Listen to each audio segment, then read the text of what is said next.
LeBron binato ng bola sa ulo si Jamal Murray. Ganda ng laban ni AD at Jokic. Laking impact ni Hayes. Solid game naman para kay MPJ. Mabigat na tapatan, Los Angeles Lakers at Denver Nuggets. Bago ang game ay inunveil ang statue ni Kobe Bryant. Tatlo ang magiging statue ni Kobe mga idol sa labas ng Crypto.com Arena. Bilang tribute kay Black Mamba ay magsusuot ng Mamba jersey ang Lakers ngayong game. Wala namang ginawang move ang Lakers ngayong trade deadline. Ibig sabihin stick lang sila sa kanilang lineup ngayong season. Pero tinatarget pa daw ang buyout market. First quarter, butata agad ang inabot ni Jokic kay Dabraw AD. Nakabawi ang Denver, tapa lang inabot ni Austin Reeves. AD with a step back jumper kontra kay Joker. Ganda naman ng mga assist ni Jokic. Nag-behind the back pass pa. Swabe ng pasahan ng Nuggets. MPJ to Aaron Gordon alley-oop play. Bumawi ng highlight ang Lakers. Malakoroko ang pasa ni LeBron. Touch pass to AD slam dunk. Sumabay pa si Gordon. Sigawan ng arena. Mainit naman ang shooting ni Michael Porter Jr. Nakapagtala ng 11 points on 5 of 8 shooting.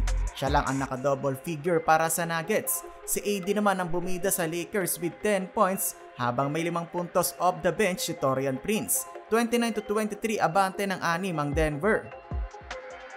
Second period, what a pass by LeBron James, sabay spin move naman para kay Jackson Hayes. 29-28. Mainit pa din sa labas etong si Michael Porter Jr. another 3-pointer. 7-minute mark, Murray pinasabay etong si LeBron James. 7 nating run by Denver Nuggets. Laking impact sana ni Max Christie, yun nga lang nadali pa ng injury. Grabe naman si Aaron Gordon, high flyer. Mauuntog pa sa ring, gandang lapas ni Jamal Murray. Nag-combo na sila ni Jokic, basic basketball sa mga huling minuto ng first half. 59-49, may 10-point lead ang Nuggets. Parehong may 14 points si Murray at MPJ. Third period, Aaron Gordon pinagdadakdakan nitong Lakers. Nakukuha na ni LeBron James ang kanyang rhythm. 2 sunod na tres. Tumataas na ang kumpiyansa ng Lakers. Austin Reeves top of the key 3-pointer. Nakikipagsagutan ng puntos etong si Jamal Murray. Habang nag-i-struggle sa labas si Jokic, airball ang tira. Sa kabila naman LeBron James and one play nag-flex na naman ng muscle.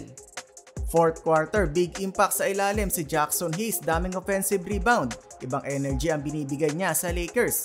Magic bunot ni Darvin Ham si Mace, ganda ng lob pass kay AD, tabla ang laban all 94. Napa-time out agad ang Lakers sa tres ni Porter Jr. Midway ng fourth, bakbakan na ang dalawang big man AD versus Jokic. Palitan ng basket ang dalawang mama. Last 2 minutes palitan ng tres si Reeves at Murray. Reeves sumugal ng steal, ayon naiwan si MPJ, pasok ang tres. Final score 114-106, panalo ang Nuggets.